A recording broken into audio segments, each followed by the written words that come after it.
영역이고요. 그래서 앞으로 한국 통일이 어떻게 가야 될까? 여기에 대한 제가 책에서도 많이 썼고 칼럼도 많이 썼어요. 그래서 오늘 특히 서울에서는 이렇게 26회나 이런 통일 관련된 그러한 행사를 여는 이 광진구에서 통일 얘기를 하게 돼서 굉장히 저는 개인적으로 의미가 깊다 이렇게 생각합니다. 여러분, 지금 우리가 살고 있는 이 시대, 또 최근에 벌어지는 일들 어때요, 여러분? 조금 정신이 없죠? 정신이 없고 이게 도대체 뭘 어떻게 판단해야 될지 대단히 혼란스러울 것 같아요. 그렇죠? 네, 지금 요즘의 상황을 우리가 보면서 느끼는 것은 혼돈이죠. 혼돈. 그래서 지금 우리가 살고 있는 이 시대 자체가 거대한 혼돈의 시대인 것 같아요. 네. 그리고 이 혼돈은 다른 면에서 보면 지금까지 우리가 살아왔던 세계와 다른 세계가 시작됐다는 거예요. 거대한 전환기입니다, 지금. 네. 다시 말하면 1945년 이후에 전 세계를 지배해왔던 질서가 붕괴하고 있습니다.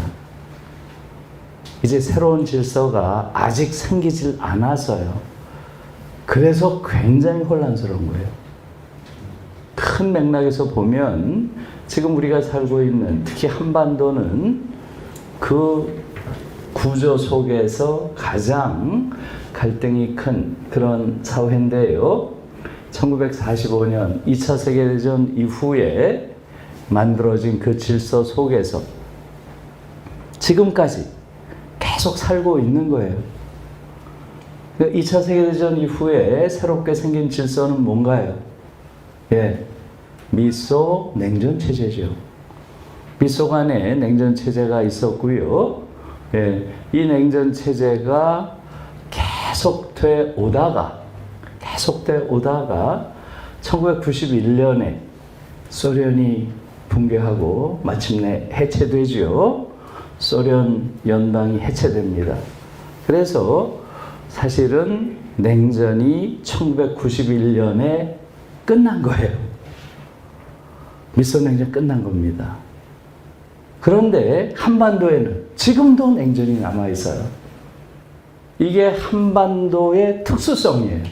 세계적 차원에서 보면. 전 세계에서 냉전이 남아있는 유일한 나라예요. 그것도 91년에 냉전이 다 해체돼 버렸는데 한국은 지금도 남아있어요. 지금 2025년이니까 거의 다른 나라에 비해서 35년 지체된 나라예요. 35년. 그렇죠? 91년에 이미 냉전 다 해체됐는데 한반도는 지금도 남아있어요. 이게 지금 한반도를 어떻게 이해할 것인가에 대한 가장 중요한 틀이에요. 다시 말하면 지금 우리가 살고 있는 이 대한민국을 규정하는 가장 중요한 요인은 냉전이에요. 냉전. 그리고 이 냉전이 지구상에서 가장 오랫동안 지속된 나라가 한반도고요. 다른 나라는 대체로 30년 전에 끝났어요, 다. 유럽 쪽. 네, 더 이상 뭐 냉전이 규정적인 요인이 아니에요. 한국은 아직도 규정하고 있어요, 냉전이. 한국인의 모든 삶을 규정하고 있어요. 지금도 국가보안법이 있어요. 그래요, 안 그래요? 국가가 아직도 과거 냉전의 관행으로 국민의 머릿속에 뭐가 들어있는지 내가 감시하겠다. 이러고 나오는 완전한 야만 국가죠. 이런 야만 국가가 지속되는 이유는 다른 게 아니에요. 냉전 체제가 아직도 지속되는 거예요. 전 세계에서 다 해체됐는데 이걸 국민들도 잘 모르고 이런 부분에 대해서는 한국의 정치권도 책임이 많아요. 민주당.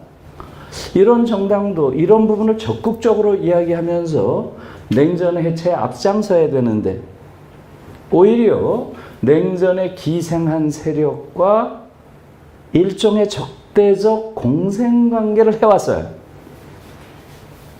그래서 제가 최근에 지난번 6월에 쓴 칼럼에서 그렇게 썼어요.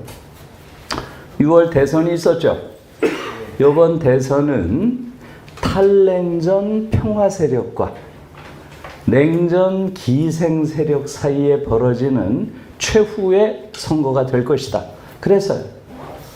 지금 아직도 냉전에 기생한 그러한 집단이 있죠?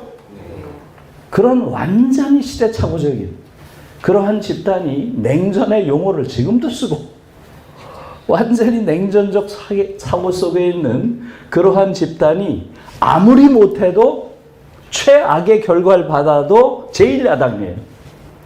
그래요, 안 그래요? 최악의 결과를 받아도 제1야당이에요. 그러니까 이게 정치 지형 자체가 너무나 낡아빠진, 그야말로 시대착오적인, 그야말로 원시적인 이런 구도를 우리가 가지고 있는 거예요. 지금 국민의힘이라고 하는 이런 정당은 정말 무슨 이제는 정치 무대에서 퇴장시켜야 할 이러한 정당이지, 그러한 정당은 제가 보기엔 빨아쓸 수가 없어요. 그냥 앵간한 정당은 빨아쓸 수도 있잖아요. 국민의힘은 제가 보기엔 빨아쓸 수 없어요.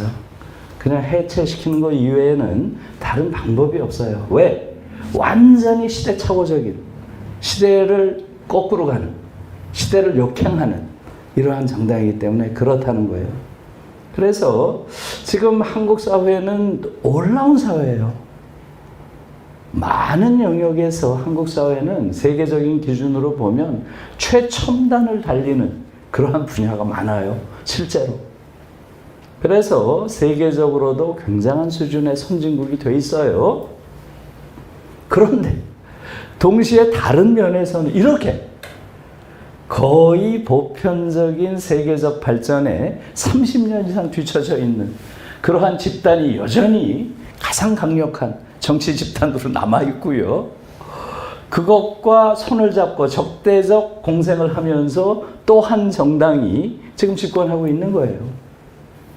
사실 민주당의 책임이 좀 크다고 봐요. 민주당은 이 적대적 공생에 어마어마한 혜택을 받은 거예요. 어때요? 민주당의 경우는 그 존재 이유가 사실은 자기들보다 더 후진 정당이 존재한다는 사실에 있어요.